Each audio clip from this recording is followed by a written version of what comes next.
Okay, I'm back. I had to recharge the camera a little bit. I had to make a phone call. My mother landed in. She landed in Aruba. She called to tell me she's okay. I also had to recharge my cell phone. So sorry, but we were running. I would have needed more time to explain to you anyway. I forgot to put something on the list. We're gonna just mention it now. There's a proposed law that is getting bipartisan support from Democrats and bipartisan support from Democrats and Republicans. It is a federal law intended to protect the Second Amendment rights of returning veterans.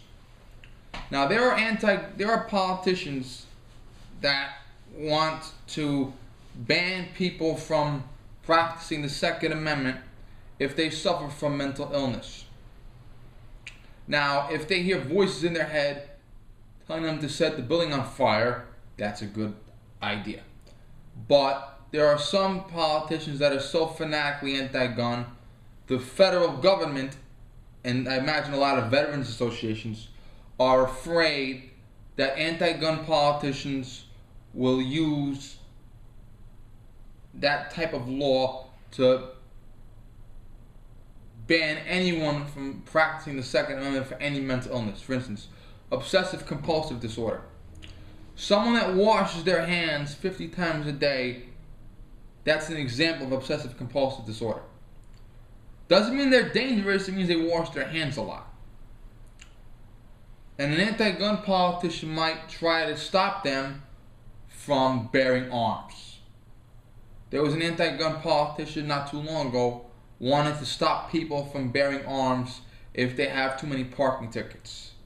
And he would be the deciding factor of how many is too many, 1 or 5. That didn't go very well anyway. It didn't come to fruition. Now, mental illness is not exactly a bad thing. I took a class on abnormal psychology. Not everyone that has mental illness is dangerous. In fact, very few people are. For instance, if a person is a victim of sexual abuse, they suffer from post-traumatic stress disorder, PTSD, which means they experienced something traumatic which was not their fault and they are traumatized by it. Veterans coming back from the Middle East now. I heard, it could be wrong, but I heard that 80% of them are diagnosed with PTSD. My opinion, the other 20% haven't been diagnosed yet. Okay, all combat veterans have PTSD. Doesn't mean they're dangerous, it means they have PTSD because they saw very traumatic things. And there is a federal law, the NRA is its staunchest supporter, that will protect the rights of a returning veteran to bear arms. That means if a veteran comes home from combat, an anti-gun lunatic politician cannot say no Second Amendment for you. If the veteran beats up his girlfriend, different story. If the veteran attempts suicide, different story. But if a veteran goes to a psychologist to confidentially discuss trauma he experienced overseas, an anti-gun politician cannot use that as ammunition against him. In order for you to deprive a veteran of their Second Amendment right, you must have just cause. You must be able to prove and substantiate that they are dangerous to the community. So that's a good law. Because the last thing we need to do, I have a cousin. I mistakenly said my cousin is over in Afghanistan now. I'm wrong. He's going to Afghanistan after Thanksgiving, before Christmas. Okay? The last thing a veteran needs to have when they return home is less rights. Because that's garbage. So that law is being proposed now. I think it's a very good law. Okay, straw purchase. This is a law already on the books. Federal law, by the way. Straw purchase means someone comes up to me and tells me, I want you to buy me a gun. I want you to buy me the gun. I want you to sign for it. Come here and give it to me. The gun I want costs $1,000. Okay. I'm going to give you $1,000 cash. I want you to go and buy my gun for me, come out with it, give it to me, and then I'll give you another $500. So You're buying the gun from the dealer at my expense for $1,000 cash, and I'll give you another $1,000 when you come out for doing that service for me. Now, when someone does that, it means they have something to hide.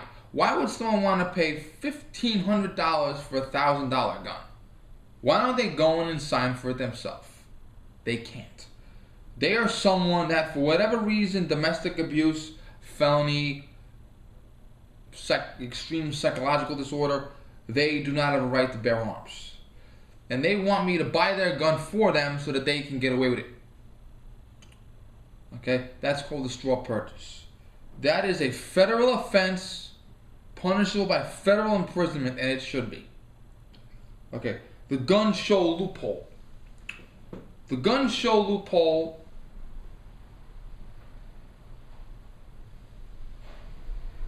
is not in effect in many states, including my own. We had the gun shows come back here last year. We elected a county executive who was pro-gun. He said, let the gun show in. He sent a letter to every single gun owner, myself included, inviting us to come to the gun show. I had to go somewhere else. I couldn't go, unfortunately. But anyway, in the rules for the gun show, he said there is no loophole. We all know what the loophole is. The loophole is someone has a used rifle or a used shotgun. They go to the gun show. I pay them cash for it, and I take it away.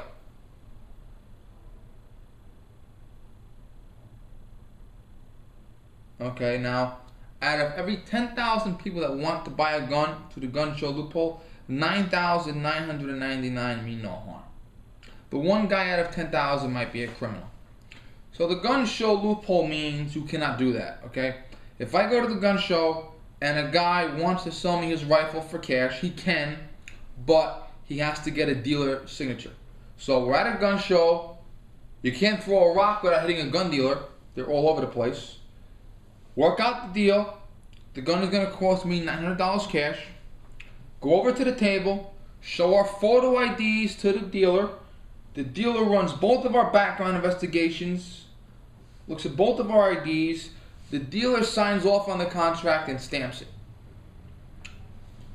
There was an incident where my range director wanted to sell a .22 handgun for target shooting. He said, I don't use it anymore. I'm thinking about selling it.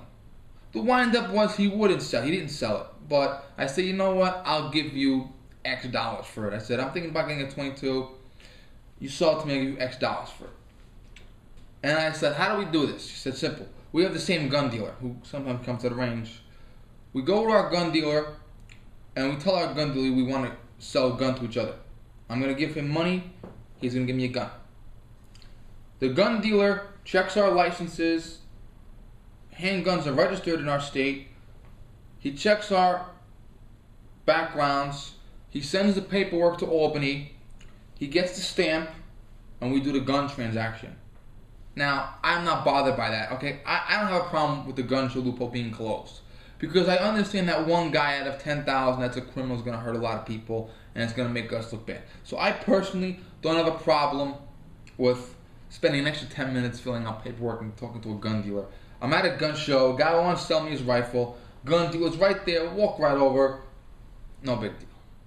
And most pro-gun states have closed the loophole for that reason, that they don't want a criminal to get a hold of it. Hold on, let me check my time. I know I'm fanatic about checking my time. 9 minutes, okay? I have time for one more subject. Talking point. Proper training, okay? Remember I talked about the Eddie Eagle program? Okay. Many states want training. The NRA sponsors that training. I think it's a good thing because training for cars, driving a car, training for shooting a gun. I think it's okay. I think everybody should take a training class sometime in their life. That's my opinion.